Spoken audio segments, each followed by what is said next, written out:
Ter 16 anos e receber a notícia de que vamos ter de viver com a DI para toda a vida nem sempre é fácil. O grupo, os amigos e a vida em liberdade leva aqui um abalo que nem sempre é compreendido pelos jovens. E que atitude têm os pais? Muitas vezes entendem e ajudam a ultrapassar as situações, mas há casos em que tentam controlar a situação de tal forma que acaba por ser problemática para o adolescente. Os adolescentes querem viver a vida sem restrições. A DI é algo que aparece e passa a controlar a liberdade. Mas não tem de ser assim. Os jovens apercebem-se do que se passa com eles. Há que entender a sua linguagem e ajudá-los a ultrapassar. É por isso que eles são adolescentes e nós pais. Fica para ver os conselhos do psicólogo. Dr. Jorge Ascensão, mais uma vez, muito obrigada por estar connosco aqui no canal da APDI, é um gosto recebê-lo. Ainda por cima para falarmos de adolescentes e adolescentes com DI. Não sei se este fenómeno é um bom fenómeno ou uma boa junção, digamos assim, mas qual é a reação de um jovem com 16 anos que sabe que tem uma doença inflamatória intestinal e que vai ter de viver com ela para o resto da vida? Em primeiro lugar, obrigado pelo convite, é sempre um gosto cá estar. É importante compreendermos que o fenómeno não é de agora. Se nós temos o fenómeno de mais jovens diagnosticados, é porque estamos a diagnosticar mais cedo, o que é bom, porque em termos de acompanhamento da doença, temos prognósticos mais favoráveis. Por outro lado, a noção do para sempre num adolescente não é estranha. Os adolescentes são quase que obrigados, não só acham que é tudo para sempre, mas principalmente lhes incutem a ideia de decidir o para sempre, para já. Ou seja, o curso, a área profissional, o portarem-se bem, o cumprirem as regras. Por isso, quando surge uma doença crónica, como é o caso da DI, o para sempre é incrementado ou é melhor trabalhado. Claro, mas isso, e como é que eles reagem, de modo geral? Falando particularmente neles, conseguem entender, conseguem adaptar-se à ideia ou não, de todo, e ficam revoltados? Ora bem, já um adulto, quando recebe um diagnóstico destes, muitas vezes deixa de ouvir a partir daquele momento em que sabe o nome da doença e precisa de tempo para começar a entender a doença e os sintomas. Um adolescente, à partida, estará acompanhado pelos pais na consulta. Por isso, se ele tiver tempo de fazer questões, talvez sejam os pais que vão colocar mais questões, mais dúvidas e começam logo aí, muitas vezes, a tomar conta da doença e do ocorrido.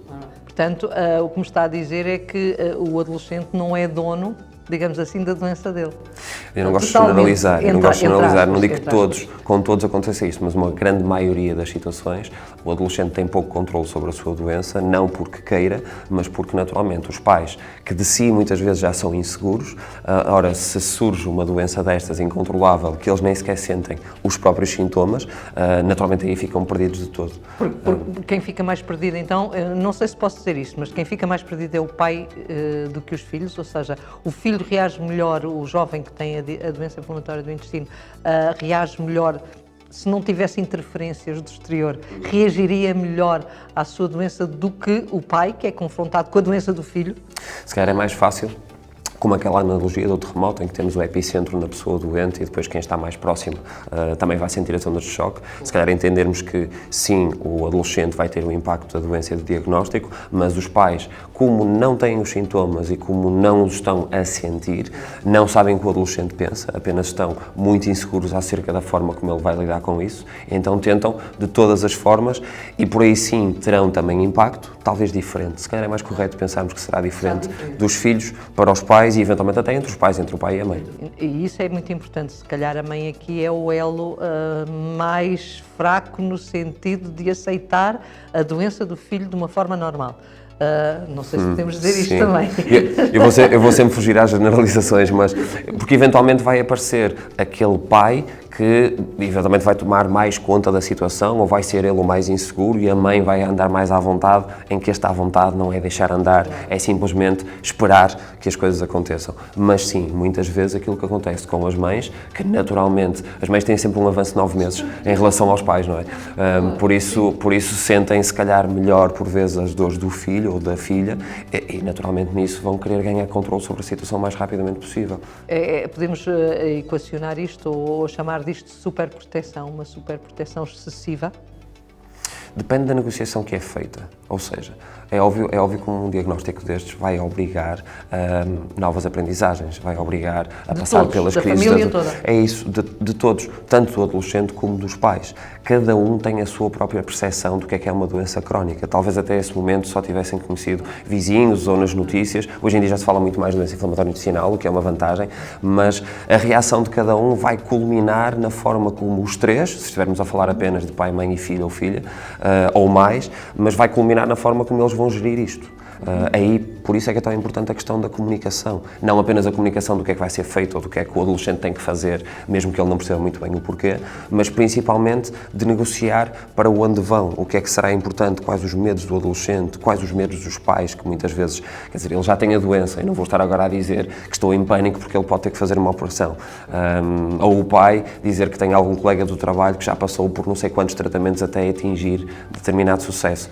Isto se nós não tivermos na família uma pessoa que tenha a doença, porque muitas vezes a doença também passa de pais para filhos, não é? E aí se calhar a coisa aí já é mais fácil ou mais difícil, conforme o exemplo que se tenha, não é? Tudo depende da aprendizagem que já fizemos, ou seja, se realmente tivermos uma situação de doença inflamatória ou outra doença autoimune na família, mas bem tratada e com sucesso, agora o que nós notamos é que nos últimos 15 anos realmente as terapêuticas mudaram, temos muito mais controle sobre a doença, temos muito menos cirurgias do que havia antigamente. E devido a isso, se calhar exemplos demasiado antigos, vá lá, talvez não sejam os melhores. Por outro lado, também reconhecer que a ciência avançou e que os tratamentos estão melhores, principalmente no contacto com o médico ou com a equipa médica, será o ideal. Vamos partir agora da imagem, vamos criar um cenário de uma criança, de um adolescente com 16 anos, não lhe chamo criança, que senão eles matam-me, um adolescente com 16 anos que de facto é confrontado com uma doença inflamatória do intestino, que tem uma mãe que tenta proteger ao máximo e que tenta interferir até na própria evolução da doença, do que é que fazes, com quem é que vais sair, o que é que comeste, o que é que tomaste, bebeste álcool, não bebeste, fumaste ou não fumaste, e agora? Pois, a questão muitas vezes que efeitos é que isto tem na criança? A questão muitas vezes é essa, porque nós queremos, em qualquer pessoa com a doença, adolescente, adulto, idoso, ou mesmo criança, infelizmente, que a pessoa aprenda a lidar com a sua doença, aprenda a lidar com os seus sintomas. E nesse caso, se eu tenho outra pessoa a aprender tudo sobre a doença, tanto aquilo que é certo como aquilo que não é, e simplesmente a impor-me uma mudança, ora, nós somos naturalmente resistentes à mudança. Nós só mudamos se compreendermos o para quê e o para onde da mudança. Ou seja, isso vai ser um perigo. Vai ser um problema, porque vamos ter, provavelmente, por vezes até um adolescente, por exemplo, mais manipulador ou mais inseguro, que até pode usar a medicação, o cumprir, ou simplesmente, se sabe que a mãe ou o pai o vão proibir de fazer, ou de beber, ou de estar, não conta, ou mente. E então isto é um problema, porque depois, na consulta com o médico, com os pais ao lado, naturalmente o adolescente não vai dizer que na semana passada esteve numa festa, ou o que quer que seja, não é? Claro, e mesmo não vai dizer perante o grupo que não bebe, que não faz, etc, etc. O que também é outro efeito que é complicado aqui. A que é que isso leva? Eu estava a pensar também que há sintomas que não se conseguem esconder. Um adolescente com colite, por exemplo, provavelmente vai ter muito mais urgência para ir à casa de banho e ninguém gosta de ser o miúdo que está sempre a pedir para ir à casa de banho. Nem todos os professores, por mais formação que tenham, compreendem que isso é necessário, até porque podem nem saber de diagnóstico. Um adolescente, já ia dizer criança também, um adolescente com doença de Crohn eventualmente pode ter questões de fadiga, pode ter questões de desenvolvimento, pode ter questões de estatura, que o vai fazer adolescência, não é? Comparar-se com os outros e inferiorizar-se em relação aos outros. Ou seja, quer dizer, pretendemos autoestima, pretendemos autoconfiança, pretendemos alguém autónomo a tratar da sua própria doença e na prática parece que tudo joga contra. E depois, e isso leva aqui efeitos práticos. Neste adolescente, ele vai, além da revolta, o que é que vai acontecer a ele e à medicação, por exemplo? Que atitude é que ele pode ter relativamente à medicação? É isso, é esse jogo de eventualmente acabar por se vingar nele mesmo sem se aperceber, em que sim, se calhar vai fumar, o que é contraproducente, sim, se calhar vai beber álcool e provavelmente aquilo que nós vemos em termos de evidência é que, por exemplo, em termos de meta-análises de adesão ao tratamento, há alguns estudos que demonstram que quase até 50% dos adolescentes não tomam ou não aderem à medicação de forma coerente. Quer dizer, numa altura em que nós sabemos que a medicação, mesmo com os biológicos, ajuda a termos uma doença muito mais estável e sem grandes contratempos, o tomar a medicação quando dá jeito ou quando apetece, ou deixar de tomar porque temos uma birra na família, quer dizer, é completamente... Esse é que é mau. E quando é que entra aqui, quando é que pode entrar, quando é que deve entrar aqui o psicólogo para apoiar esta família? Eu sou sempre parcial. O diagnóstico de uma doença crónica deverá, na equipa, ter não só o psicólogo, o médico, o enfermeiro, o nutricionista, principalmente se for uma doença digestiva, para que de início, muito antes das piores crises, ou até na pior crise, que foi a crise da entrada, vá lá, se comecem logo a trabalhar estas questões. Isso é muito mais fácil. É muito mais fácil. Nós sabemos que depois nem sempre isso acontece e que há hospitais em que não têm psicólogos e que há centros de saúde que também não têm, e, portanto, nem sempre a pessoa com doença inflamatória intestinal e o adolescente têm essa linha direta. Claro, podem sempre recorrer à PDI.